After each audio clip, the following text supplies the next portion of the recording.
Good afternoon, class. So in this video, what I do is I'm going to show you how to checkmate with the queen and the rook only. The king is here, but really he's just going to sit over here and not do anything for the whole video, basically, because it's the queen and the rook that are really the stars of the show in this one.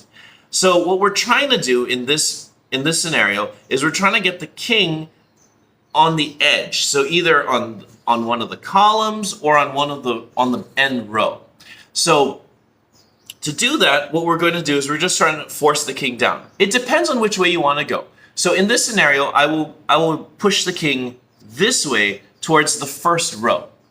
So what I'll do is I'll take my rook and I'll put it right over here. This cuts off, because of the rook's influence, the box is very strong over here.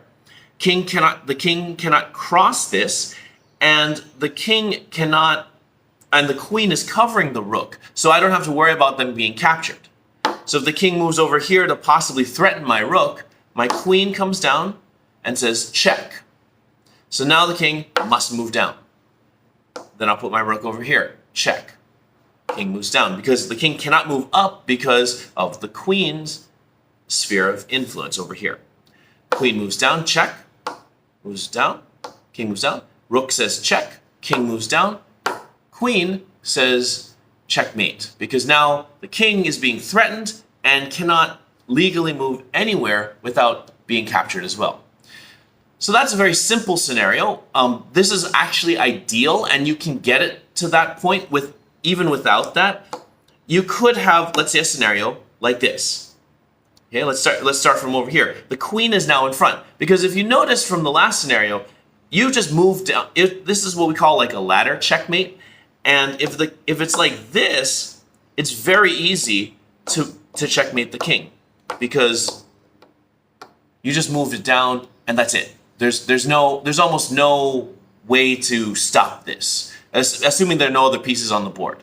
However, it's a little bit different when you have, let's put them down over here.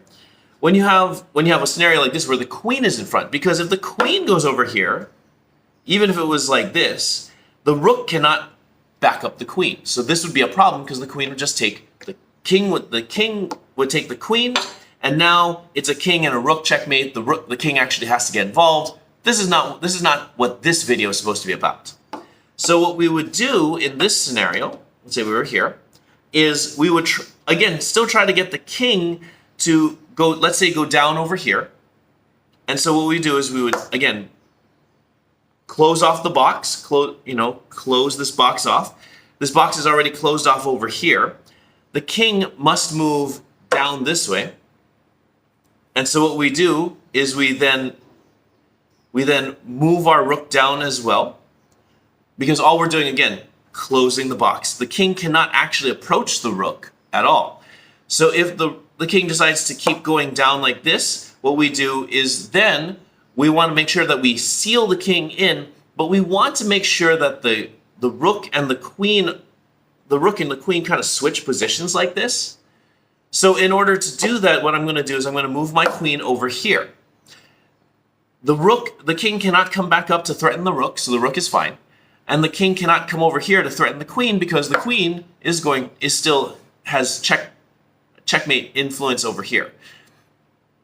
So let's say the king goes over here to try and throw me off, which is fine. This is the point where it actually works out really, really well, because I can move over here. And if you notice, this setup is exactly what I had in the other scenario. It's now just going to be a ladder checkmate like so, and done. Okay. Once you've moved all of your rook and your queen over, so your rook is in front, facing towards the king, this is what you're looking for. So now that we have this, if the king wants to move over this way, you don't want to do this.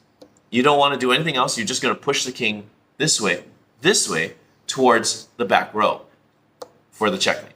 So once you've got this, you're in pretty good shape. So that concludes how to